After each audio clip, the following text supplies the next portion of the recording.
It's a smooth transition, Angela, because the one thing I can tell you about visiting the Democratic Republic of Congo, it's nothing to see every few feet a member of the government in camouflage holding AKs, just everywhere, all over the corner. So it was really interesting to be traveling and then to come back to DC and see this through line of, wow, this is what America is inching towards. And it's a frightening sight. I know there's a lot happening domestically. So I'm going to be really quick, but I missed the show last week and just wanted to make a connection with what happens in Africa and how it impacts us here. And what I'll say is the very way how we're communicating with each other now on our computers, our smartphones, electric vehicles. All of these things are emblems of the modern world, and they all are powered from batteries that are powered by cobalt. Cobalt is in the mineral-rich country of the Democratic Republic of Congo. It's mined by workers who are laboring in slave-like conditions. So every time we use our computer, every time we answer our phone, every time we're on our smartphone, every time we see an EV or get into an electric vehicle, I want us to remember there are Black folks working in slave-like conditions to mine the cobalt. Right now, because my question while I was over there was, well, who is buying? Who's the consumer? Of course, America is the largest consumer economy. China, at this point, accounts for 65% of all global cobalt processing, which turns into lithium-ion batteries.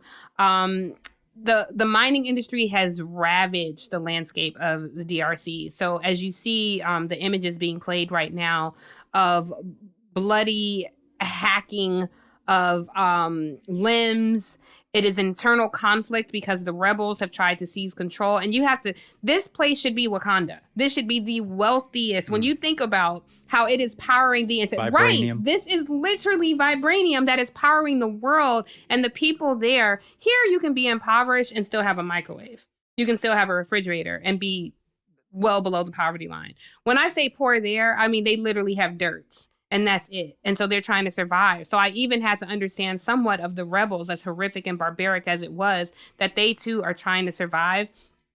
Millions of trees have been cut down. The air of the mining areas are hazy with grit. The water has been contaminated with toxic effluents from the mining process. Cobalt is toxic to touch and breathe. There are hundreds of thousands of poor Congolese people touching and breathing it in every day. You'll see young mothers with babies strapped to their backs, breathing in this dust.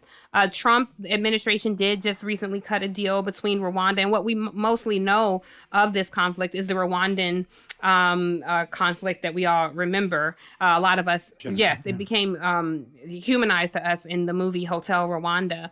And so recently Trump signed a deal because Rwanda was supporting a group of the rebels. It's really complicated. We don't have a lot of time to get into it, but essentially Rwanda was supporting a group of the rebels, and the Trump administration came in and tried to coordinate this peace deal. But I'll just say, these peace deals do not always benefit the people there. The nearest example is Angola recently cut a deal where China built infrastructure in exchange for their oil, but the Angolans are not really benefiting from that. And the United States has a deep history in the Congo.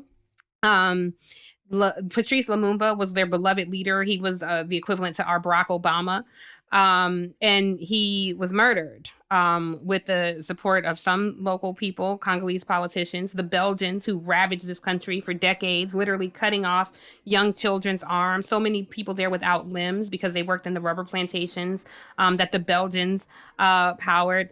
But he was murdered with the tacit support of the United States government and the malign neglects of the United Nations. So I just wanted to share this so we could see that what happens in Africa not only powers the globe, specifically what's happening in the Congo not only powers the globe, but the conflict there we have to care about.